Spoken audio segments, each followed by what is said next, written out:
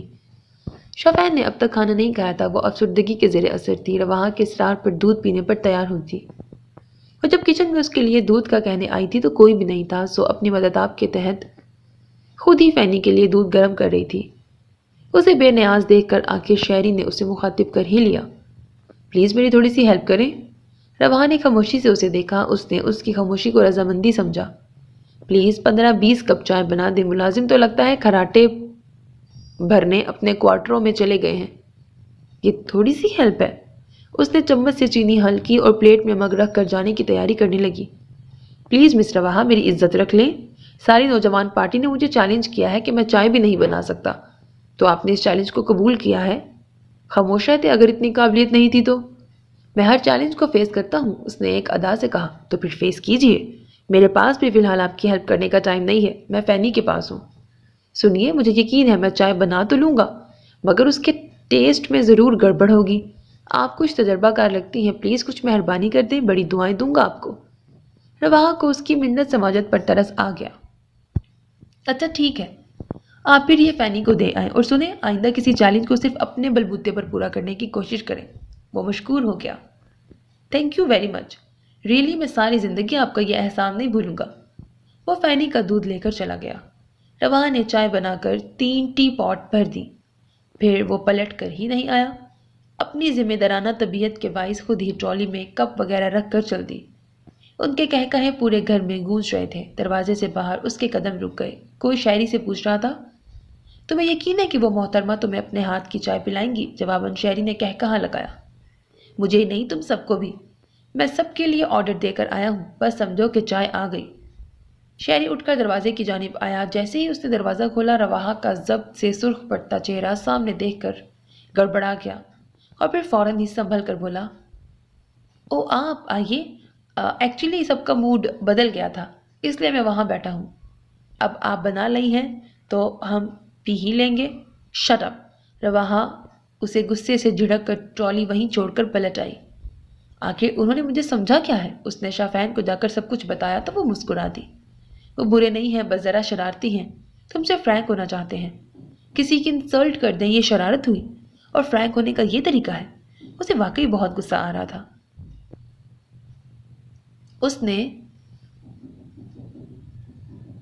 Dependent life گزاری تھی۔ ایک ہاسٹل کی وہ انچارج تھی۔ انڈیپینڈنٹ لکھنا ہوگا۔ ایک ہاسٹل کی وہ انچارج تھی، سبھی اس کی عزت کرتے تھے، اور سائم کے یہ کزن اسے اپنے مذاق کا نشانہ بنا رہے تھے۔ اچھا بابا، اب غصہ تھوک دو، میں شہری بھائی کو سمجھاؤں گی، بلکہ ڈانٹوں گی۔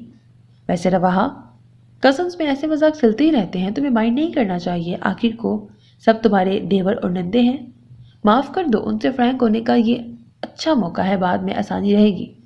فینی کے شریر انداز پر رواحہ مسکرا دی۔ اچھا میں چلتی ہوں، ڈریس چینج نہیں کیا ابھی تک میں نے۔ سائم بھائی سے ملاقات ہوئی تھی؟ ہاں، رواحہ نے آہ بھر کے کہا، اور آنٹی سے اسپیشلی نہیں ملی، دور سے دیکھا ہے، کافی سخت لگتی ہیں، سائم کو تو اپنے پاس سے ہلنے نہیں دیا۔ اوہو، تو میں ابھی بلوا دوں تمہارے پاس؟ میرے فون کرنے کی دیر ہے۔ فینی نے اسے شرارت سے چٹکی کاٹی تو رواحہ نے مصنوعی خفگی سے اسے دیکھا۔ فینی کی بچی، اپنی حد میں رہو ورنہ مار کھاؤ گی۔ رواحہ آخر خود بھی ہنس دی۔ میں کیا کروں شافی، فارغ بیٹھے بیٹھے بور ہو گئی ہوں۔ ہاسٹل کا چارج بھی میں نے ہی سنبھالا ہوا تھا، اور شادی کے بعد گھر کے کاموں میں مصروف رہتی تھی، اور اب 2 دن سے ایسے لگ رہا ہے جیسے میں نے زندگی بھر کچھ کیا ہی نہیں۔ آنٹی بھی کچھ نہیں کرنے دے رہی ہیں۔ رواحہ سخت بوریت کا شکار تھی۔ سائم بھائی کو بلوا دو، تمہاری بوریت دور کر دیں گے۔ وہ شرارت سے بولی، میں مذاق کے موڈ میں نہیں ہوں۔ تم سچ مچ بھابھی والا روب جمانے لگی ہو، فور گاڈ سیک، ابھی غصہ نہ دکھاؤ۔ اگر کچھ کرنا ہی ہے تو میرے کام کر دو، میرے بہت سے کام پڑے ہیں التوا میں۔ اچھا تو پہلے کیوں نہیں بتایا؟ بتاؤ کیا کرنا ہے۔ وہ خوش ہو گئی۔ ابھی میرے 2 سوٹ ٹیلر کے پاس ہیں، اور دوپٹے بھی ڈائی ہونے دے رکھے ہیں، سب کو کہہ چکی ہوں مگر کوئی سنتا ہی نہیں۔ ٹھیک ہے میں لے آتی ہوں، مگر میں جاؤں گی کس کے ساتھ؟ ظاہر ہے مجھے تو جگہوں وغیرہ کا علم نہیں ہے۔ کسی سے بھی کہو یا پھر شہری بھائی کو پکڑو، انہیں ٹیلرنگ شاپ کا بھی پتہ ہے اور رنگ ساز کا بھی۔ اگر سائیں بھائی ہوتے تو میں انہیں ہی تمہارے ساتھ بھیج دیتی اسی بہانے۔ فینی کی بات ادھوری رہ گئی کیونکہ شہری بے تکلفی سے اندر گھس آیا تھا۔ کہاں جانے کا پروگرام بن رہا ہے؟ میرے کپڑے اور دوپٹے ابھی رہتے ہیں، آپ لوگ تو سنتے ہی نہیں، بعد میں نپٹوں گی سب سے۔ فینی نے دھمکی امیز لہجے میں کہا تو وہ فوراً بولا، میں تو پھیرے لگا لگا کے تھک گیا ہوں، عجیب ٹیلر ہے تمہارا، مجھ سے مزید مغز ماری نہیں ہوتی، تم کسی اور کو ڈھونڈو۔ اب رواحہ جائے کہ آپ کے ساتھ پلیز چلے جائیں، یا پھر اگر سائن بھائی آ گئے ہیں تو انہیں بھجوا دیں، میں ان سے کہتی ہوں۔ فینی اپنے مطلب کے لیے اس کی منت کرنے لگی، تمہارے لیے کیا سب فارغ بیٹھے ہیں؟ سائن بھائی ہوٹل گئے ہیں کل کی ارینجمنٹ کے بارے میں ڈسکس کرنے، شہری نے بے مروتی سے کہتے ہوئے اطلاع بھی دی۔ فینی نے اسے خفکی سے گھورا، تم سب سے یہی امید ہے، میرا اپنا کوئی بھائی ہوتا نا تو پھر دیکھتی کہ میری کسی بات سے انکار کرتا، مگر اور رواحہ میں تمہیں ڈرائیور کے ساتھ بھجوا دیتی ہوں۔ وہ رواحہ کو لے کر کمرے سے نکل آئی۔ اس کی بلیک میلنگ کارگر ثابت ہوئی۔ شہری فوراً پیچھے لپکا، خدا کے لیے ایک دن تو سکون سے کمرے میں بیٹھ جاؤ، کیوں آنٹی سے ذلیل کروانے کا ارادہ ہے؟ اور سائن بھائی تو میری شامت لے آئیں گے۔ شہری نے زبردستی اسے کمرے میں دھکیلا، آپ چلیں گی میرے ساتھ یا پھر؟ تھینک یو، آپ خود ہی چلے جائیں، آپ خود ہی چلے جائیں، رواحہ بھی سنجیدگی سے کہتی آگے بڑھ گئی۔ سیٹنگ روم کی مد بھیڑ ایک گریسفل سائم سے مشابہ شخص سے ہوئی تھی۔ بے اختیاری میں اس نے انہیں سلام کیا۔ اس کے دل نے گواہی دی تھی کہ یہی سائم کے پاپا ہوں گے۔ اسے گمسم کڑے دیکھ شہری نے شرارت سے کہا، مجھے جواب دے کر پچھتا رہی ہیں؟ ویسے میں جا رہا ہوں، اگر آنا چاہیں تو۔ شٹ اپ مسٹر شہری، آپ اپنی حد سے بڑھ رہے ہیں، مجھے آپ کی شکایت کرنی پڑے گی۔ وہ مشتعل ہو کر بولی، کس بات کی شکایت؟ خود ہی تو جانے پر راضی تھی۔ رواحہ اس کی ڈٹائی پر کھول کے رہ گئی۔ اسے اس قسم کی بے تکلفیاں پسند نہیں تھیں۔ بعد میں بھی وہ سارا دن کسی نہ کسی بہانے اسے تنگ کرتا رہا۔ مہندی کی تقریب میں لڑکے والوں کی طرف جانے کے لیے لڑکیاں مکمل کیل کانٹوں سے لیس ہو رہی تھیں اور شہری کی شامت آئی ہوئی تھی۔ ساری لڑکیوں کی فرمائشی لسٹ اس کے ہاتھ میں تھی، کسی کی چوڑیاں رہ گئی تھیں، کسی کی میچنگ شوز گھر پہ رہ گئے تھے، اور سبھی کی پہلی فرمائش پھولوں اور گجروں کی تھی۔ بڑی منت سماجت کے بعد وہ جانے پر تیار ہوا تھا۔ سب کی فرمائش نوٹ کرتا ہوا اور رواحہ کے پاس بھی آیا۔ آپ کو کتنے گجرے چاہیے؟ کتنے ہار موتیے یا گلاب کے یا پھر ٹولپ؟ رواحہ ابھی سادے حلیے میں کھڑی شائنہ بریکٹ شہری کی بہن کی فرنچ نوٹ میں موتی ٹانک رہی تھی۔ اس کے دوبارہ استفسار پر بے نیازی سے جواب دیا، تھینک یو، مجھے نہیں چاہیے۔ کیوں؟ کیا آپ فیشن پریڈ میں حصہ نہیں لیں گی؟ شہری نے مصنوعی حیرت کا اظہار کیا۔ آئی تھنک پھولوں کا استعمال فیشن میں نہیں، ہماری روایات میں شامل ہے، مگر فی الحال مجھے ضرورت نہیں ہے۔ وہ اپنا کام ختم کر کے جب پاک سے کمرے سے نکل گئی، لڑکیوں کی دبی دبی ہنسی جب بے قابو ہو گئی تو وہ بھنا کے چلا گیا۔ رواحہ تیار ہو کر شفین کے کمرے میں آئی تو ٹھٹک کر دروازے پر ہی رک گئی۔ شفین کے پاس آنٹی زرش، سائم اور 2-3 خواتین موجود تھیں۔ فینی کی نظر اس پر سب سے پہلے پڑی اور اسے اندر آنے کا اشارہ کیا، آ جاؤ نا۔ سائم نے بھی فوراً گردن موڑ کر پیچھے دیکھا۔ اس کی نگاہوں میں شوق و ستائش ایک ساتھ ابھر آئی۔ رواحہ جھجکتے ہوئے اندر داخل ہوئی، السلام علیکم۔ سبھی اس کی طرف متوجہ ہو گئے، وعلیکم السلام، آؤ آؤ بیٹی، میں ابھی فینی سے تمہارے بارے میں ہی پوچھ رہی تھی۔ آنٹی زرش نے بڑھ کر اس کی پذیرائی کی۔ سائم جو پیچھے بیٹھا ہوا تھا اس نے آنکھوں کے اشارے سے ماما کا بتایا۔ اچھی خاصی بولڈ ہونے کے باوجود اس وقت وہ نروس ہو رہی تھی۔ بھائی جان، یہ شافین کی فرینڈ ہے رواحہ، جو بطور لاہور سے آئی ہے۔ آنٹی زرش نے بطور خاص حسن زویا کو مخاطب کیا۔ ہاؤ پریٹی گرل، کیا کرتی ہو بچی؟ زویا حسن نے حسب فطرت کھلے دل سے تعریف کرتے ہوئے اس کے بارے میں معلومات بھی حاصل کرنا چاہی۔ سائم نے اپنی مسکراہٹ بمشکل دبائی۔ جی، وہ ماسٹر کیا ہے انگلش میں۔ رواحہ گڑبڑا سی گئی تھی۔ فینی نے اسے ہاتھ پکڑ کر اپنے پاس بٹھا لیا۔ وہ مسٹرڈ سلک شفون کے ہلکے پھلکے کام والے سوٹ میں غضب ڈھا رہی تھی۔ رواحہ، یہ فینی کی ممانی ہے، تم سے سب کا غائبانہ تعارف تو ہے۔ آنٹی زرش نے بھی اشارے کنائے میں اسے سمجھانے کی کوشش کی۔ جی جی، آپ کے بارے میں بتایا تھا فینی نے، آپ احسن انکل کی وائف ہے نا؟ رواحہ کو اس وقت ایکٹنگ کرنا زہر لگ رہا تھا، مگر خود پر جبر